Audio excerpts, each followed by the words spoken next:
One thing I like to do in my spare time is watch car restoration videos on YouTube. And if there's one takeaway I've got from that, is that the end paint job is only ever as good as your preparation. The same is kind of true with vocal mixing. Let's get into it. My life ain't nothing without you.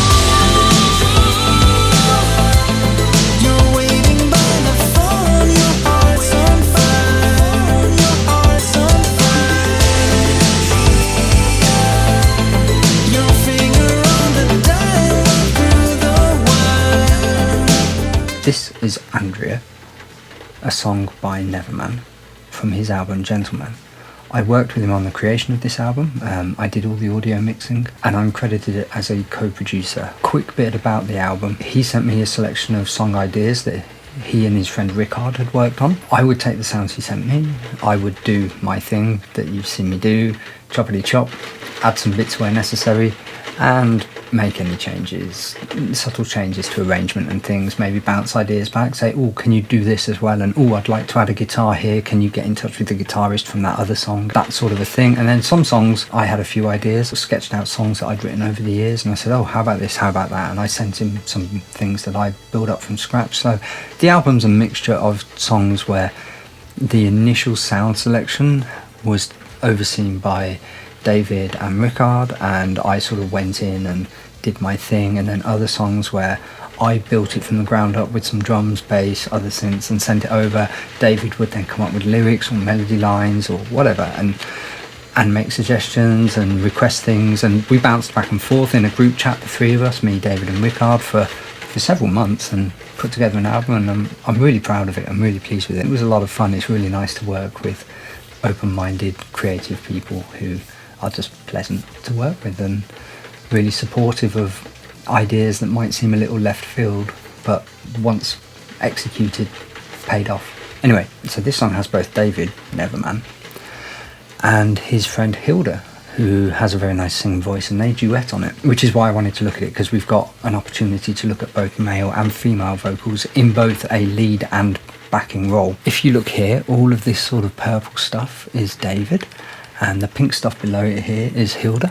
I mentioned preparation. I mentioned the end job only being as good as the preparation you undertake. If you're recording in things from synths, it's pretty straightforward. When the synths make a sound, you have sound.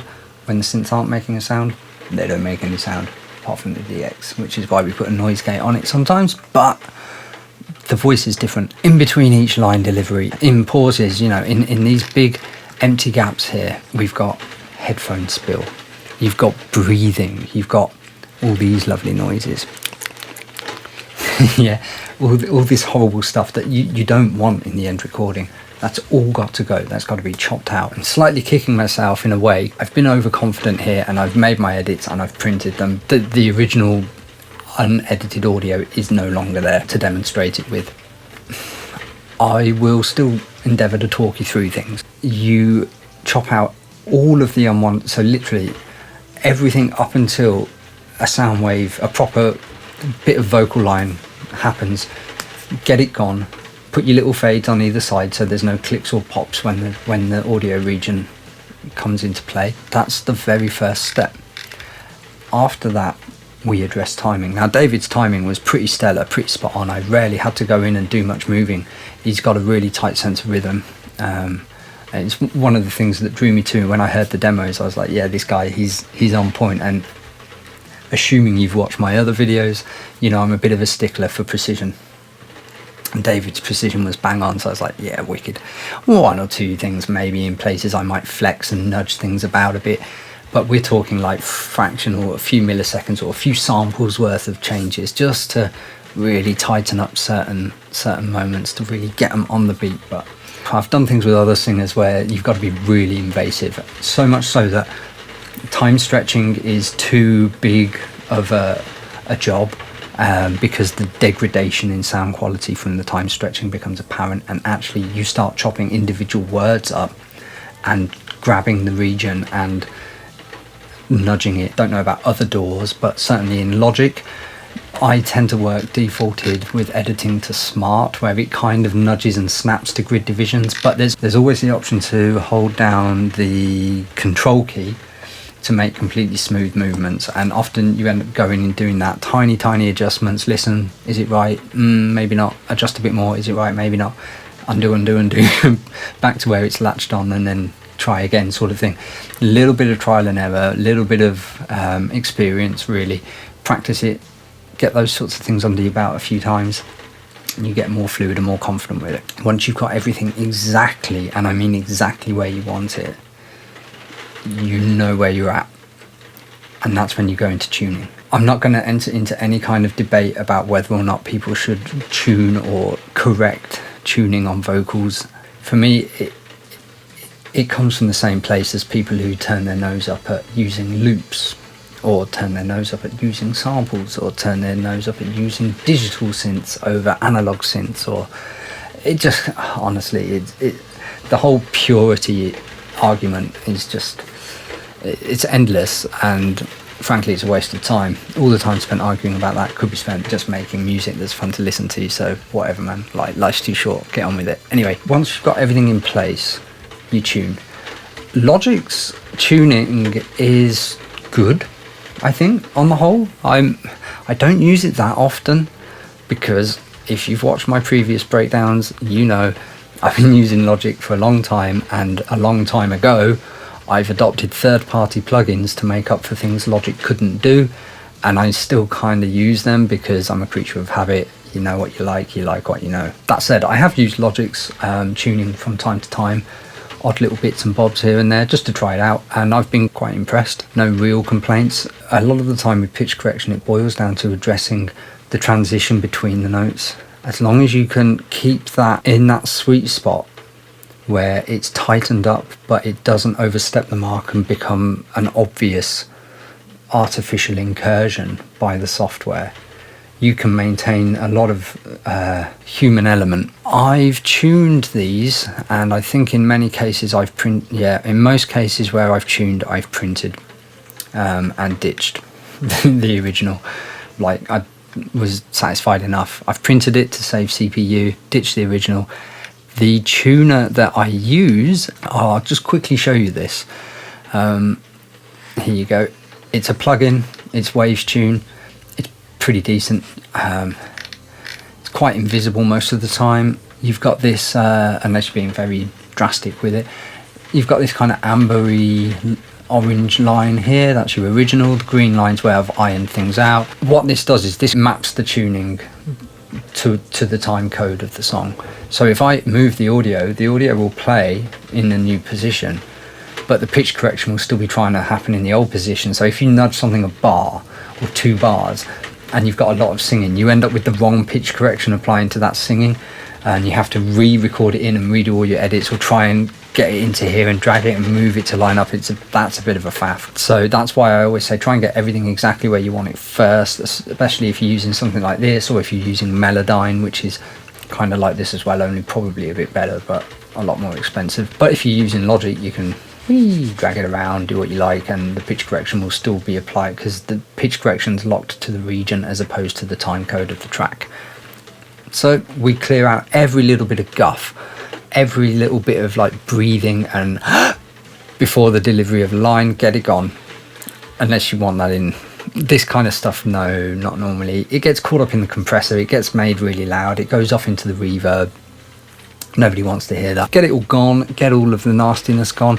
If there's, sometimes, again, it's like often spit mouth noises in the middle of words, and I'll show you what I do with that. They're a bit of a pain to deal with, but you do need to deal with them. In Logic, you have the audio file edit window. So I double click on the audio file and it shows me the raw original audio file as it is on the computer's hard drive. It's a bit hard to demonstrate because I've gone through and I've cleaned them all up already. And the very, very important thing to stress about this is destructive editing. So, you know, you're going in with big kahunas here because you do stuff and that's it, it's set in stone. You got to be a bit confident. So what I would recommend before this, double check how many undo steps you've got set up in your preferences and max it out, so that yes, it creates a bigger undo list file on your hard drive, but it's worth having because it gives you more scope for maneuver if you go quite deep down the rabbit hole and then panic and decide you want to get back out again. Tread slowly and carefully, make a change, listen to it several times, not just as the raw audio, but play it in the arrange window so you can hear it with any processing you've got, and double check you're happy. Let's hypothetically say that this spike here is a really nasty click and pop. You can highlight it. Now you can choose to snap to 0 crossings in the edit, which generally is recommended, although there are exceptions where you might not want to do that. But anyway, you highlight the one affected section, and normally actually it's smaller and uglier and squarer and jaggedier, more jaggedy than this, and that's when you know it's a gnarly thing and it's sticking out and you want to fix it, and you highlight it. You can do one of two things. You can, like, functions, change gain, and really bring the gain down on that thing to really hide it. Normally that's enough. In very rare situations, kind of, you need to get it gone. You see that little bit there? Potentially that alone, if that's worse, if this spike here that I'm highlighting, if this were to go down further, that might be an audible problem. And in that situation, what I'd actually be tempted to do is I'd highlight just the next peak and trough, literally do Command copy and Command C, and then go Command V. I don't fully know what it's doing because it hasn't completely identically matched that, but it has in some way fit as best it can the next peak and trough over the previous peak and trough. 75%, I'd say, in my experience, 75% of the time, that will eliminate the problem without there being any, like, noticeable artifacts. Sometimes that can compound the problem, sometimes it can fix the problem, but it can make another problem, and that's why I say go slowly, one thing at a time, check it, Command Z, undo if necessary. It's risky business, this. Nobody taught me to do this. I just kind of did this a long time ago, and it seemed to work at fixing these gnarly, horrible little issues that plague vocal recordings more than other instruments, because the throat and the mouth is such a complicated bit of machinery. That's something that often needs doing, and that can be like a full evening's work, that cleaning up a vocal take. And when you look at something like this and you see just how many vocal takes there were probably several bits that were a bit gnarly that I had to go in and fix and tinker and literally copy or cut and paste or copy and paste individual peaks and troughs of sound waves just to try and get things to be a bit more smooth sounding. In the realistic world that we live in, so many of you out there are going to be recording your vocals at home with a relatively cheap large diaphragm condenser, and you see these top flight artists in this beautiful space, lovely recording studio with screens up, and they've got some like Neumann U87 or something that is, if I take my phone, literally, if I'm the singer, the mic is like, is that in shot? Yeah, the mic is well far away. I mean, we're talking sort of two feet away, but chances are if you record 2 feet away from your vocal mic at home, you're going to pick up loads of room ambience, you're going to pick up loads of atmospheric noise from the house, so you can't do that. So just like what I'll show you now, if I go right in on the mic and I deliver my vocal here, you get a full body and it eliminates the roominess, whereas when I'm back here talking, you can probably hear some of the reflections of my voice bouncing off the walls around us. In an acoustically treated studio, you can afford to have the mic at distance and deliver, and the room does not negatively affect the vocal recording. But when you're working at home and there's a howling gale outside like right now, if you're recording 3 feet away from your mic, you get loads of room noise, loads of room ambience, because your homes aren't recording studios. The walls in your house aren't massively thick, multi-density material, acoustically treated, millions of dollars worth of research and design. They're just, it's a flat, it's a house, it's a basement, it's a shed in the back garden. This is what home studios are. So the workaround is we can't be far off the mic. Being far off the mic means that you don't get all those horrible spit noises, but being close up on the mic gets you that signal to noise ratio, and it gets you the clarity you need without the room ambience. But the downside is you get all of the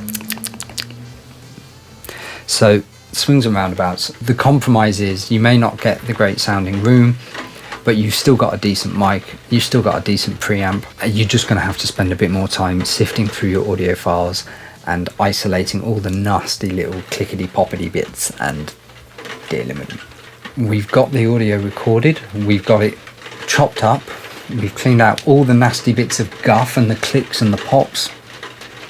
We've put it exactly where we want it, and we've tuned it. Right, so let's get into the all-important mixing.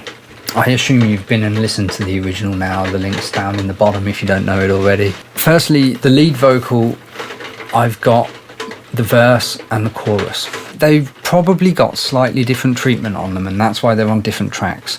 But then I'm still putting them through a bus because it makes them easier to manage in other regards, just like on my other tracks. I start off with HEQ, and that's an EQ curve on the vocal. Let's listen to that vocal in isolation, shall we? I'm driving hot down I-5, baby. My tears cloud the moon. Okay, so you can see that Amber's the original, Blue's the altered. I'm driving hot down I-5, baby. Quite significant reductions around the root notes of what he's singing. Pretty standard practice. We do that on lots of instruments because in the recording realm, in the production realm, the bass and the low content on synths or guitars might be taking care of that. What we're most interested in is this stuff up here around this kind of, if I pull this in and let's zoom in a bit, the stuff between kind of, I don't know, 3 and 10 and 12k. That's the sizzly stuff. That's the characteristics from the back of the throat. Keep in mind the human voice is more distinctive and more unique and varied than like our fingerprints, right? It's one of the most importantly unique things about our characteristics and our physiques. So we want to keep a lot of that there, but we're getting rid of some of that body because we've got things like guitars going on and bass. That's all down low, right? Low and low mid. And we're letting the vocals sit up the top. All that brightness. After that, the multiband compressor.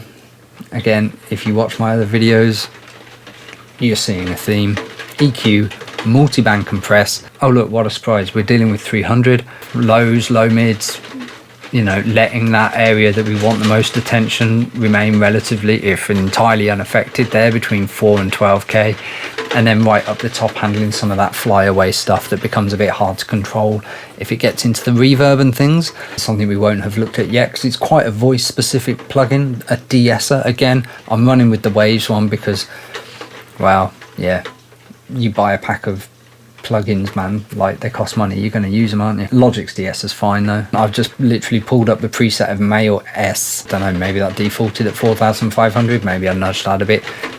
Essentially, it's the way this works, if you don't know, it's detecting spikes at a frequency around what's set there, and it will reduce just those frequencies. So let's have a look. I'm driving hot down I-5, baby. My tears cloud the moon. Did you see on the tears where there's a big sibilant sound of the tss, it knocked off something rotten like 15 dB, and if you watch my last video where I talked about 6 dB halving and then another 6 would halve that again. So what? My tears cloud the moon. The tears. My tears cloud. There's a big 12 decibels, so that's like massively reduced, isn't it, on that one little, and it's still, you still hear that tears like obliterate everything. It flies into the reverb, it goes everywhere. Sibilant sounds are so potent on microphones. They're so sensitive to it. And so EQ, a dynamic compression, or think of it like a dynamic equalizer, then a de-esser to further double down and really try and pin down those flyaway sibilant sounds. And that creates us our neat tonal package, from which we then compress. And I'm probably being a bit strict with the compressor. I'm gonna guess that I'm pushing it quite hard. My tears cloud the moon. Yeah. She's my neon leading lady. I'll be there soon, oh girl. Consistently kissing 6 dB, occasionally flying up to 8 or 9. That's a significant gain reduction to be having, really. And, you know, let's just, for the sake of argument, apologies, David. She's my neon leading lady. Okay, so, I mean, it really is night and day. Really is night and day between... She's my neon leading lady. Now, there are other things going on there that we'll look at, because it feels a bit chorusy, a bit phasery. And let's look at that and what's happening there. Firstly, this bad boy, it's a doubler. I'm sure lots of companies make various doubler plugins. Waves do a doubler 2 and a doubler 4, as per the name. The doubler 2 creates 2 duplicates. The doubler 4 takes 4 duplicates. You can adjust how loud they are. In this case, they're both at -12, so they're significantly quieter, and they're both at 45 degrees left and right in the pan picture. So one's out there, one's out there. So if you imagine you've got the source in the middle, and then you've got a left and a right. One's got 9.4 milliseconds of delay, the other one's got 23.7. That, honestly, that's just like the default, how it came out with those delays. I haven't mathematically calculated them, I've just let it run. One's got +6% of detune, the other one's got -6, so one's 6% sharp, or 6 degrees, or 0.6 of a frequency. I don't know, it just says 6, right? One's 6 sharp, one's 6 flat. We're talking microtonal things here, so no biggie. And the rate, I'm guessing it modulates that a little bit. That's basically how a chorus works.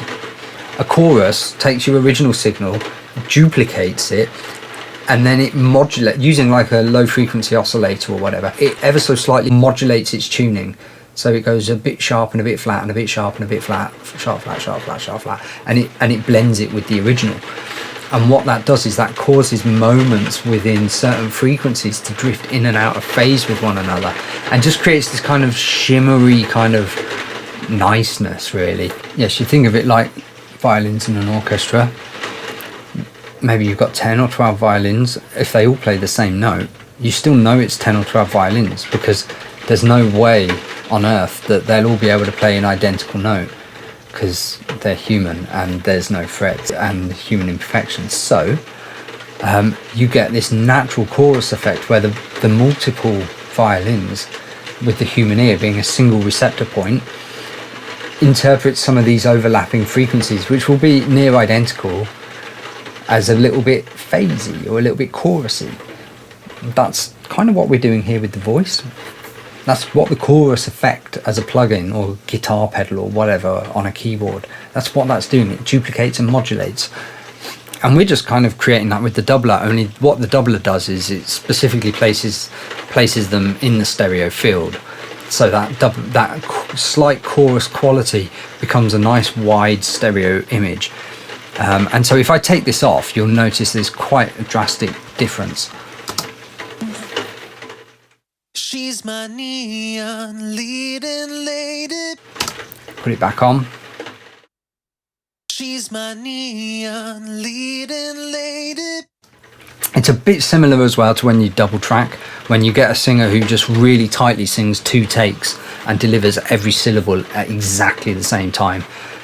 Like tons of people do it. Prince used to do it, Kurt Cobain used to do it, John Lennon, like everyone, anyone who's anyone in pop music has at some point double tracked their vocals. It's It's a cool thing to do. It gets that nice effect. It gets that thickness, especially once it's in the mix. And that's kind of what the doubler's doing here. And I'd say, whilst I normally say there are no like secret weapons, it's just simple things applied correctly, this is something I reach for a lot when doing vocals. I've put it on quite strong here. Sometimes the gains at like -15, -18, -21, it's much smaller. But just having it there just adds that tiny little something and just helps solidify that vocal a bit. Especially useful if you're doing something that you want to have a slight 80s twang to it, because chorused up vocals were very popular in the 80s as well.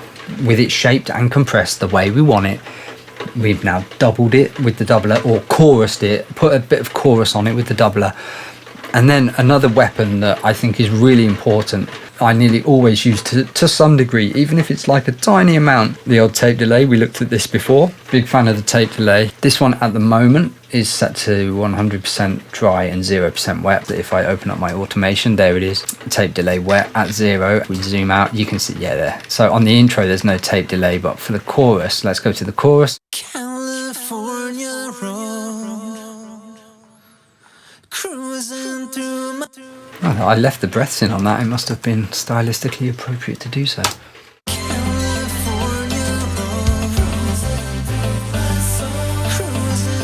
Or I just missed it and it made the final mix. Ooh, sorry, David.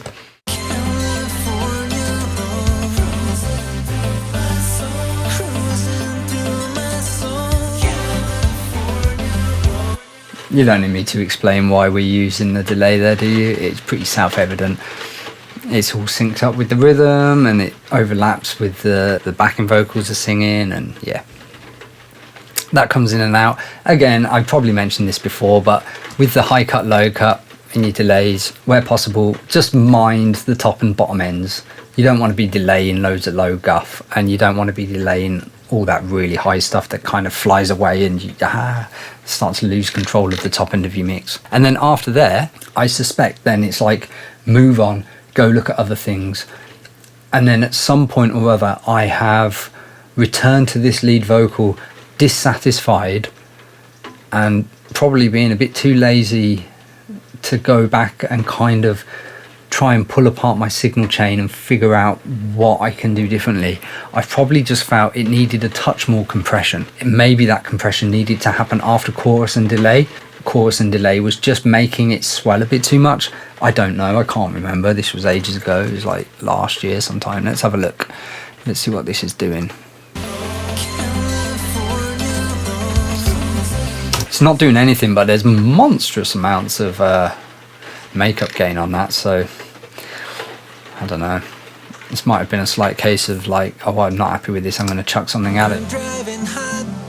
Oh, it's flinching there, it's flinching there a little bit. Maybe he belts it later on. I don't know, maybe I was using it more just to get levels up. Maybe without that compressor, everything else I'd done had just hacked away so much of the strength of the signal that I then needed to compress it, or slap a compressor on it and then crank the makeup gain. But I do that with a compressor so that there's still the thresholds in place just in case some things spike up through it. And then after that, I've got another EQ on because I'm guessing I decided that whatever was going on at the bottom was still troubling me. So let's do an A-B with and without. California road, California road. Listen again. We'll go without and then with. California road, Now with. California road. It's the root notes. It's subtle, but it's the root notes on what he's singing. Originally, I was happy with it, but by the time I got the mix a bit more massaged up, a bit more sculpted, it was too much of that root note in his voice. Gotta go. Rather than go back through the mix and mess with everything, because the dynamic EQ is responding to the way it's come out of the EQ before, and that's a bit of a faff, and I can't be bothered to go back and do the whole thing again. throw an EQ at the end. I mentioned in, I think, the previous video where you've got to be more flexible when working with voice than with other instruments. You just do. You've got to be more willing to not conform to predetermined notions the human voice is so distinctive, so unique, and us humans are so hardwired to focus on the human voice above all other sounds. So, you know, it's a bit of a minefield, quite honestly. That's why I love instrumental stuff so much. You can churn it out, right? Oh man, vocal stuff, it does take longer. You got to be much more careful. Right, the chorus is being sung in a slightly different way.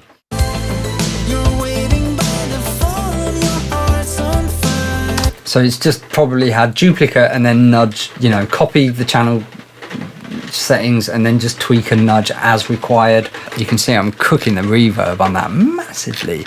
That's really like living the dream, isn't I? Crikey, look at that. All the way to +6 on the reverb in places, like, but the volumes come down to counter that. So that, by turning the volume down, you push it backward in the 3-dimensional space. And then by turning the reverb up, you make that more convincing, because not only have you made it quieter, but you've increased the reverb. Like, he's now over there singing somewhere and reverberating off. And you can go further with that technique. I doubt I've done it here because it's the voice and you still want to keep it prominent in some way. But on some sounds, you volume automate them down so they move backward. At the same time, you automate the reverb up so they convincingly move backwards into that space, because there's more reverberation now. They're further away from you, or it feels further away from you. And the third thing, EQ, like the high shelf or the low pass filter or high cut, whatever you want to call it, EQ that to just start to come down ever so slightly to down, you know, take like the top 5 or 10k out of the sound. So just bring that in a little bit, because naturally the further away things go, the less we hear the top end, because they run out of high frequency sound waves, run out of energy quickly. That's why when you hear a car with a loud stereo coming down the road, you hear that before you hear that as it gets closer. Man, that rain's loud, isn't it? I've got a skylight up there, so it's super loud. I do apologise. Send stuff away, volume wise. As you do it, send it into the reverb more, and bring the top end of the EQ down ever so slightly. It really convincingly sends things away. So let's have a listen.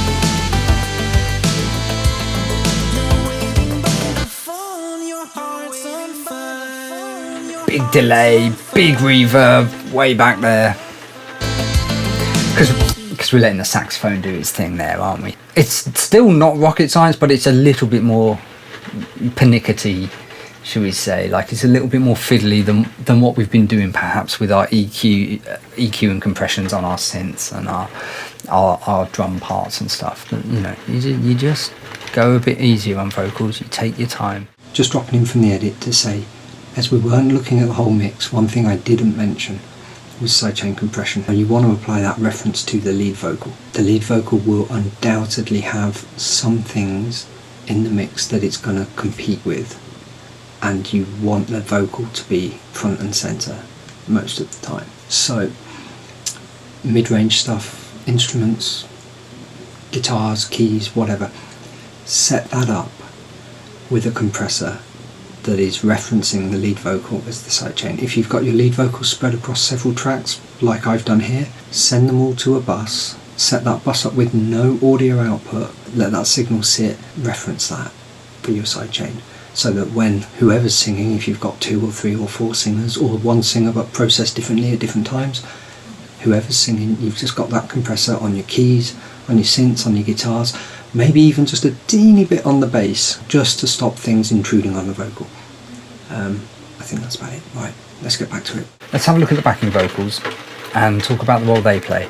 I tend to come at backing vocals a bit from a Fleetwood Mac place, and by that I mean everywhere. The backing vocals on that song are so smooth, I cannot believe it's not butter. They are breathy, airy, the lightest, most delicate thing that just sit nested up at the top of the mix, effortlessly floating over things. And oh my gosh, I love them so much. I could listen to that song on repeat for hours. It is beautiful. The engineering on that is insane. And as a youngster, I remember thinking to myself, they don't actually sound like voices. That's not what voices singing those high notes don't sound like that. I didn't know what EQ was at that age, but I knew that they'd done something to make it thin, to really just hack away. And I'm pretty confident, if I remember rightly, well, I don't remember anything, but Look at that, look at that. That's my EQ curve. That's my EQ curve on my backing vocals. And let me move it over here so you can, because I forget, I keep forgetting that I put the video up in the top right, and then I put things in the top right and say, look at that. Anyway. Like, I've completely hacked all the low out and made it so thin. And then C6 multiband compression, doubler 4 this time. We're using the 4 doubler, so we're getting that like different stereo picture, widening things out. I've got two things positioned at -6, two things positioned at -12. Then the tape delay, and then lastly, this bad boy from last time, just dealing with the stereo width on this. I'm going at this from the doubler point of view, because none of these vocals are actually panned. They're all dead center in as far as Logic's panning is concerned. But instead, I'm bussing them. I'm just putting them all onto a bus and letting the doubler on the bus do its thing, and then using the isotope imager, I'm 100%ing, because that's a word, I'm 100%ing the mid and the top end of the frequency spectrum to double that again. And the way stereo images typically work is they find anything that's disproportionately in one side or the other, and they duplicate it on the other but invert its phase, which if you don't know about phase inversion and what that does, you need to go and look that up. Phase cancellation is it's kind of the cornerstone of how EQ works, and EQ is the cornerstone of what makes music production work. So we owe an awful lot to phase cancellation. Anyway, by inverting the phase of something that's only on one side, by putting it invertedly on the other, you push it out further. And it's all to do with peaks and troughs and when they meet the ear and what's happening with the brain and how it interprets that as well. It's massively widening the stereo image. Yeah, throwing those vocals out there. Look at them. Look at all those little dots flying around. And then you send that off to your reverb, +6, and you slap a mountain of delay on it as well, because it's the 80s. Well, it's not, but that's what we're pretending, isn't it, with this record, let's be honest.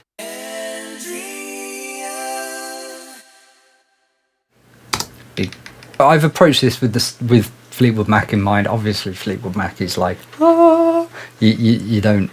I'm not comparing it to Fleetwood Mac. I'm just saying they were a big inspiration. You think about Everywhere. It starts with those lovely high harmonies and that bright, sparkly synth.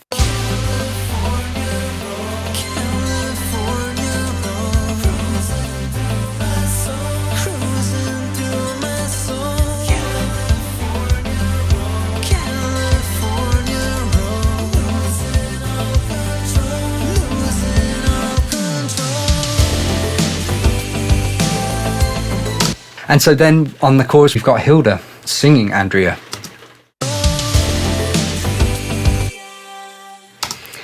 I tune these backing vocals individually. This time I've panned. Right, I'll have done this because she's probably doing quite different things. Let's listen. I've ironed that one out in the pitch correction. Lovely. Goes up. One's out there, you get them together, you know, as the 4 BVs combine. The other two are centered, which means they're probably doing something similar. Okay, they're doing different things, but they're kind of like staying closer harmonically speaking. Processing wise is all on the bus. HEQ, pretty scooped again. It's a backing vocal after all. Compress, I've not even bothered with the C6 on that, don't always need it. Doubler 4, tape delay, stereo play with the ozone thing. Lovely stuff. And then on her lead vocal, which is down here. Sitting by the phone, I'm crying. Similar story, look. My heart's finally true. HEQ, a de-esser, a C6 multiband compressor, an SSL compressor, a doubler 2, another SSL compressor to tidy up any last bits, send it off to the delay, send it off to the reverb. I'll never leave you till I'm dying. My life ain't nothing without you.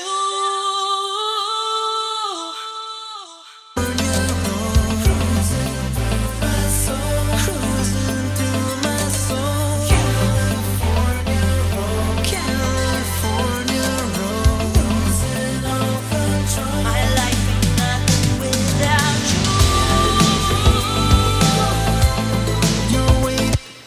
Cool. I think that's about it. I think that's more or less all I need to talk about.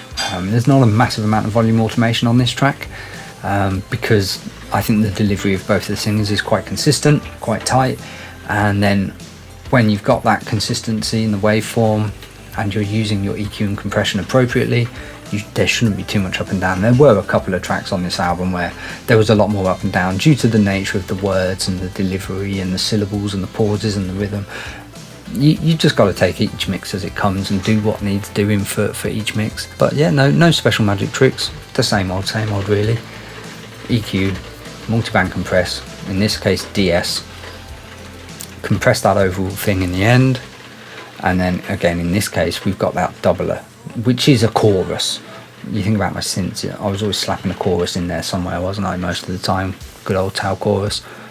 In this case I'm using the doubler, which is a bit more of a detailed vocal specific chorus really, although it's not vocal specific, but it kind of is when you think about what it's doing. Delay after that, nothing groundbreaking.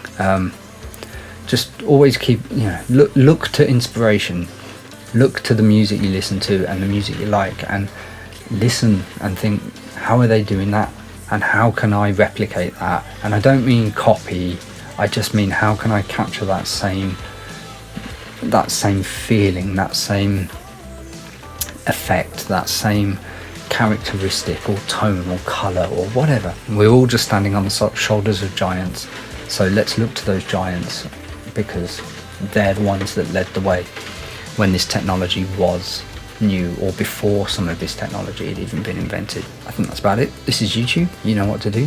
Thanks again for the encouragement and the nice words I've had about these videos. I'm glad some people are finding them helpful. Please do keep giving me suggestions on what you want. This was done because people were asking about vocals. Whatever you're interested in hearing about, I don't mind talking about it. I've got a plan for the next video, but beyond that, hit me up, give me some shout outs on social media or in the comments. Let me know what you're interested in. Glad you're enjoying it. Right, take it easy guys, stay safe out there. It's still a pretty crazy world, and happy music production.